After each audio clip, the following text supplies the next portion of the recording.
ए जिंदगी गले लगा ले, ए जिंदगी गले लगा ले।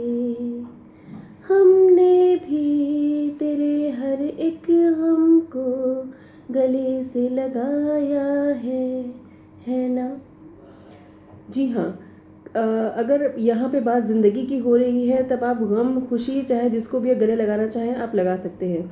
पर अगर हम बात कर रहे हैं ब्लैडर कैंसर की, और उस केस में अगर आपने सिगरेट को गले लगाया है तो ये जान के साथ खिलवाड़ है।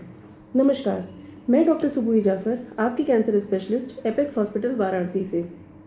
क्या होता है ना कि जो यूरिनरी ब्लैडर यानी कि पेशाब की थैली का जो कैंसर होता है, उसमें जो सिगरेट स्मोकिंग है वो बहुत बड़ा एक कॉज होता है उसको करने, जिसके कारण ये हमारा ब्लैडर कैंसर होता है।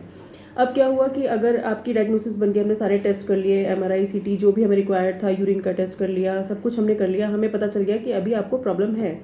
तो अब आगे क्या, हम उसकी डायग्नोसिस कैसे बनाएंगे? अभी हमें बस एक आइडिया लगा है। तो डायग्नोसिस बनाने के लिए एक प्रोसीजर होता है TURBT, यानी कि trans urethral resection of bladder tumour. इसमें क्या होता है ना कि इस प्रोसीजर के थ्रू हमें एक तो कंफर्म हो जाता है कि हम किस तरह के उससे ट्यूमर से हम डील कर रहे हैं, कौन सी टाइप का कैंसर है।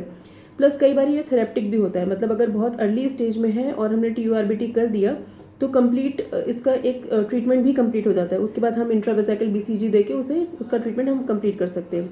और अगर इन केस ये थोड़ा एडवांस्ड हो गया तो वो भी हमें TURBT के थ्रू पता चल जाता है।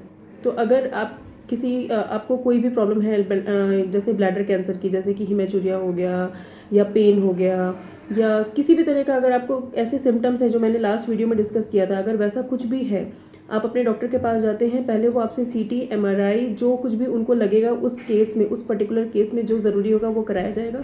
उसके बाद फिर आपका TURBT कराया जाएगा। तो आपको अगर किसी भी तरह का कोई भी सिम्टम है ब्लैडर कैंसर से रिलेटेड तो फ़ौरन जाकर अपने ऑन्कोलॉजिस्ट से मिलिए। धन्यवाद।